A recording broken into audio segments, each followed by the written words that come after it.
Hello, and welcome back to Tiny Artist TV. Today is the fourth video in the AuGhost series, and this one's going to be a pretty big one. It's the first group of 5 that I'm doing in this series, and I had tried to put something together for the weekend to have it ready by Monday, but that just wasn't going to happen. So we're doing a group of 5, so that's going to be numbers 8, 9, 10, 11, and 12.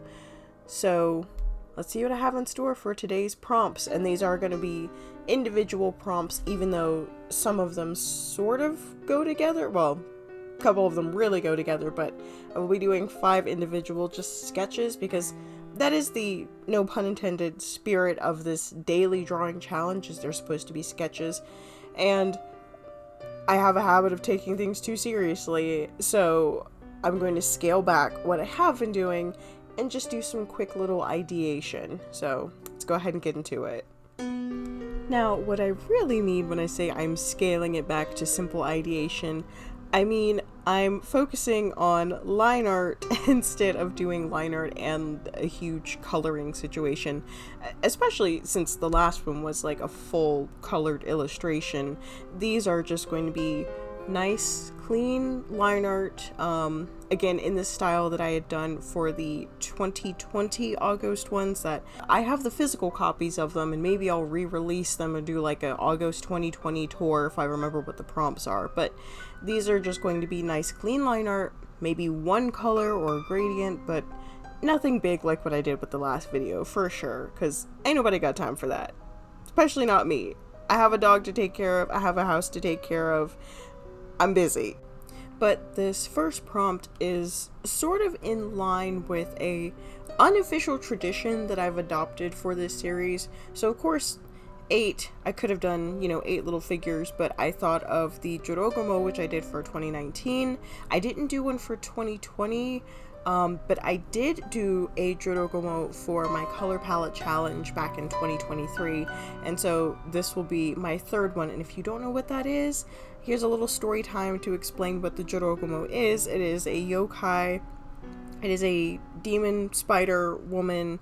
Basically, she can take the form of a young maiden, and then she lures young susceptible men or old lecherous men. Basically, typically the guys in the Jorogumo stories kind of have it coming, but she lures them into her cave, turns into her true spider demon form, and then eats them alive. Just girly things. I did take a little bit of creative liberties with her yukata. It's not a full kimono, it's just a lightweight summer yukata, because I figured that she's, kind of a casual situation girly. But the main things that I wanted to sort of emphasize with the design were just this sort of elegance and creepiness, especially with the hair. I wanted the hair to look sort of like tendrils of spider webs, and I had an original idea where I was going to have some of the strands be white to actually look like spider webs, but then I didn't do much more with the background. Like, I didn't make the background dark enough to actually do that, and I like the way that the hair turned out anyway. So this is the finished version of this year's Jorogumo. Maybe there will be another one next year. We'll see what the prompt list yields. Next up, we have day 11. Nope, sorry, getting ahead of myself. Day 9, which is Necromancer. And the problem with making these designs so simple is I don't really have a lot to say about them. It's really just what you see is what you get. There is some thought behind, like, choosing some elements over others. Like for the Necromancer, I wanted to do sort of a more Greek, like Thanatos or Hades inspired, and so that's why the hoodie that he's wearing has that sort of almost more like toga feel to it, like in Hades or Hercules or any other Greek media where you see that sort of clothing where it's like open on the sides, and then the big heavy cloak pins on either side of the, I guess it's not technically a lapel because hoodies don't have lapels, but the clasps at the collarbone that would hold the structure up. Just some skulls with chains, very classic necromancer chic elements going on here, but I don't have much to say about this design beyond that. I am pretty proud that I cranked out this pose pretty effortlessly, but I guess that's what happens when you draw a webcomic for, what has it been, 3 years now? You get pretty used to drawing a bunch of different poses. So here's my necromancer with all of his ghostly friends, and I had the temptation to do a little bit more with that little ghostly bit that's going across him and to make a bunch of glowy things, but I was like, let's restrain ourselves. Let's just keep it simple, black and white. And I really like the way this one turned out because it does have that sort of classic sketchbook feel to it. Okay, so I know at the beginning of the video I said that there were going to be 5 different drawings. There are actually only 3 in this video. This one being the first reason why there are only 3, because I decided to combine prompts number 10 and 11, which are spy and bag. How could I not? Especially, I'm doing this video today and trying to get this uploaded, and so my brain is really forcing itself to come up with anything creative on such a small window of time.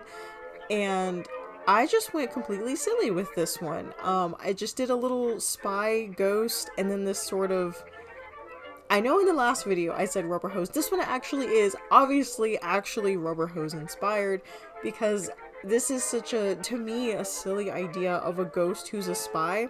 So the first thing I started with was, of course, the ghost with his little briefcase trying to like squiggle away. And I was like, okay, well, what is he squiggling away from? Because that's all I had was the ghost as the spy with this briefcase.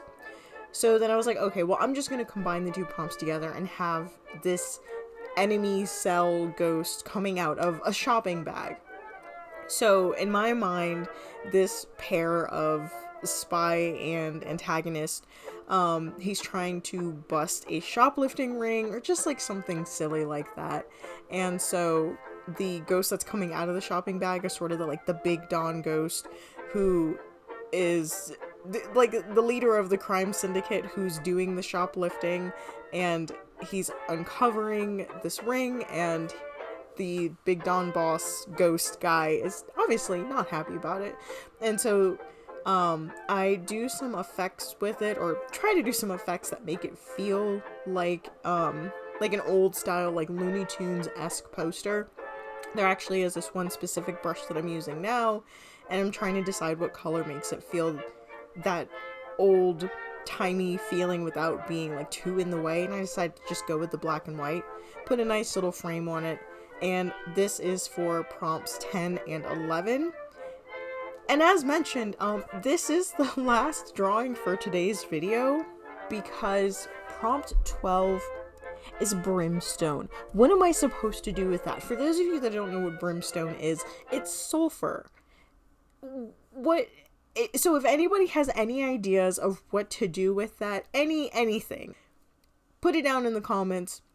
I would love to get some ideas. I would love to actually complete AuGhost, but for now, I'm just gonna say screw it and skip it, because it's my channel, it's my videos, it's my mental health, and so for the sake of not going crazy and not being worried about having a perfect 31 completed drawings, I am skipping brimstone.